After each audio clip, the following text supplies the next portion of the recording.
nyuma y'iminsi 5 abakunda imyidagaduro mu Rwanda bumva amazina Ashton Hall, Ashton Small, Ashton Indian. Kuri ubu urugendo rwabo rwasojwe. Ni iminsi yasojwe vuba ukurikije ababakunda. Ku gicamunsi cyo kuri wa mbere byatangiye Ashton Hall na Kagarara Ashton Small baherekeje Indian Ashton ku kibuga mpuzamahanga cy'indege cya Kigali Kanombe, aho yaragiye gufata indege imusubiza iwabo. Ni nyuma y'urugendo rwari rumaze iminsi ruzenguruka Afurika. Mu gihe cyo gusezeranaho amarangamutima yabaye menshi kuko abo bagabo bari bamaze igihe kinini bagendana mu bihugu bitandukanye.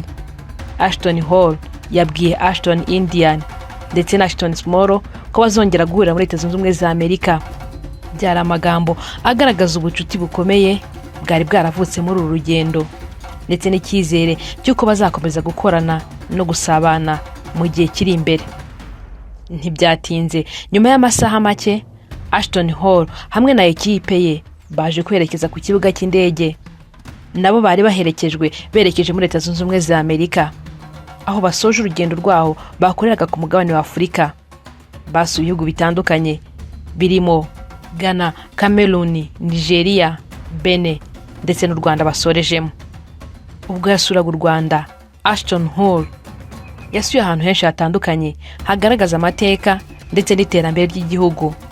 Mu hantu basuye harimo urwibutso rwa Jenoside yakorewe Abatutsi rwa Kigali ku Gisozi, aho yabonye amateka akomeye igihugu cyanyuzemo ndetse n'uburyo cyongeye kwiyubaka nyuma ya Jenoside yakorewe Abatutsi mu 1994. Yasuye inzu z'imyidagaduro harimo BK Arena, Stade Amahoro, Zaria Court ndetse na Kigali Universe, aho yabonye isura y'u Rwanda rwa none, igihugu gikomeje gutera imbere mu buryo bugaragara mu mikino ndetse n'imyidagaduro. Binyuze muri uru ruzinduko, Ashton Hall yabonye igihugu gifite amateka akomeye ariko nanone gifite icyerekezo gikomeye cy'ejo hazaza, aho yanagaragaje ko ari igihugu gifite isuku kurusha Miami muri Leta Zunze Ubumwe za Amerika ahavuka. Muri uru rugendo Ashton Small Kagarara yajyanye inshuti ze mu Bigogwe, aho yanakoreye video ye yakunzwe cyane ku mbuga nkoranyambaga ikanatuma Ashton Hall amumenya. Mbere yuko bahagera yari yabijeje ko ari hamwe mu bantu bazishimira cyane kurusha ahandi. Aho bageze, ibyiza nyaburanga, imisozi itatse igihugu n'umwuka mwiza byatumye bose banyurwa n'ibyo bari babonye.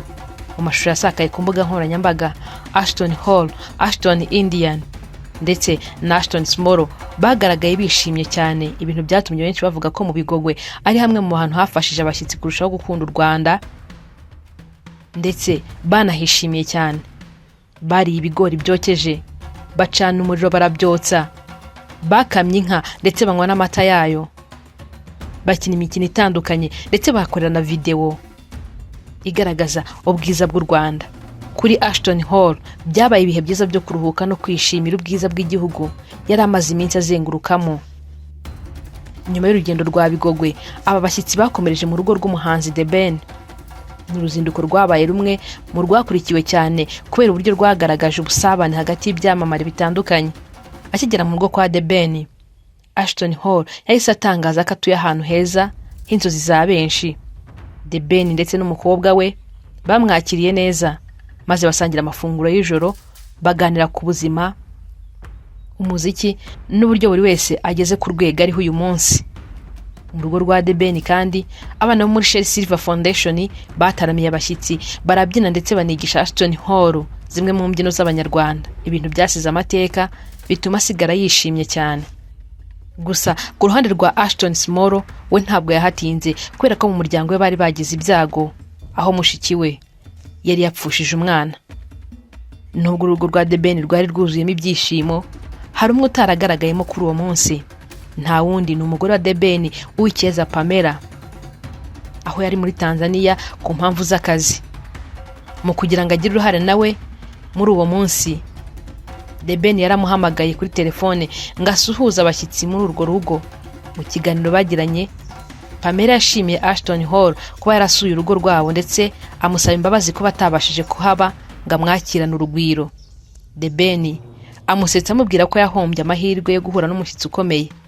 Mbere yuko iki kiganiro kirangira, Ashton Hall yahise afata ijambo maze asezeranya Pamela kazagaruka mu Rwanda mu mezi 6 ari imbere kugira ngo bazabonane imbona nkubone. Ayo magambo yahise agaragaza uburyo yishimiye uruzinduko rwe ndetse n'uburyo yari amaze gukundana n'igihugu n'abantu baho, dore ko benshi bagiye bamubwira yuko asa n'abanyarwanda.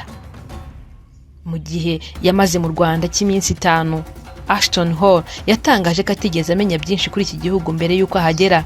Yavuze ko Kagarara ari wamubwiye byinshi ku Rwanda ndetse akamushishikariza kurusura.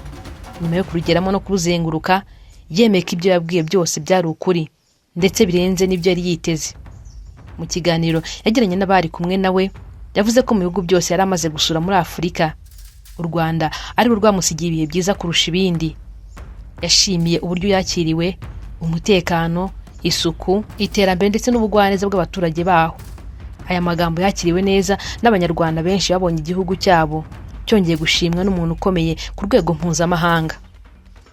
Nubwo uruzinduko rwe mu Rwanda rwarangiye, izina Ashton Hall rikomeje kuvugwa cyane ku rwego mpuzamahanga. Mu mpera z'uru ruzinduko hagaragajwe urutonde rwa Forbes Top Creators 2026, urutonde ruhuza aba content creator 50 binjije amafaranga menshi kurusha abandi ku isi. Ashton Hall yaje ku mwanya wa 41, aho Forbes yagaragaje ko yinjije miliyoni 10 z'amadolari y'Amerika aturutse mu bikorwa bye byo gukora amashusho ku mbuga nkoranyambaga, kamamaza ibicuruzwa ndetse no kugurisha gahunda zifasha abantu gukora imyitozo ngororamubiri no kwita ku buzima. Kugaragara kuri uru rutonde byongeye kwerekana uburyo yabaye umwe mu bantu bafite ijambo rikomeye ku isi y'ikoranabuhanga n'imbuga nkoranyambaga. Mu gihe Forbes magazine yagaragazaga aba content 50 ba mbere ku isi binjije amafaranga arenga miliyari 1 y'amadolari y'Amerika mu mwaka wa 2026, Ashton Hall ni umwe mu bagaragaye kuri uru rwego kandi ukoresha uburyo bwose bushoboka kugira ngo amafaranga yinjire umunsi ku wundi.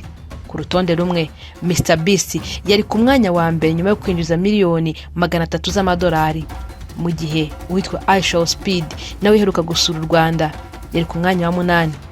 Kuba Ashton Hall yabonetse kuri uru rutonde aribwo avuye mu Rwanda byatumye benshi bongera kwibaza ku ruzinduko rwe ndetse n'uburyo yakunze igihugu ku mugaragaro. Byinshi mu byaranze urugendo rwe harimo kuba yarasuye mu Bigogwe akafatira amashusho yasangije abantu ku mbuga nkoranyambaga ze, kuba yaratunguye Kagarara Ashton Small akamuha sheke y'ibihumbi 5 by'amadolari y'Amerika ndetse akamuha n'imodoka yo mu bwoko bwa Kia. Benshi bavuze ngo ifite agaciro ka miliyoni 44 z'amafaranga y'u Rwanda. Ikindi ni ukuba hari benshi bagitegereje yuko azagaruka nyuma y'amezi 6 nk'uko yabisezeranije abanyarwanda ndetse n'abamukurikira ku mbuga nkoranyambaga. Ashton Hall asoje urugendo rwe muri Afurika, ariko byari biteganijwe ko asura ibindi bihugu birimo na Uganda, ariko uyu munyamerika yatangaje ko atabashije gusura Uganda nk'uko byari biteganijwe ngo bitewe n'amabwiriza y'ubwirinzi yashyizwe muri iki gihugu kubera icyorezo cya Ebola. Akaba ariyo mpamvu yahisemo guhita asubira muri Leta Zunze Ubumwe za Amerika ajya gukomereza ibindi bikorwa bye bitandukanye. Kora subscribe kuri Rwanda Live tugende tukugezaho amakuru yose atandukanye.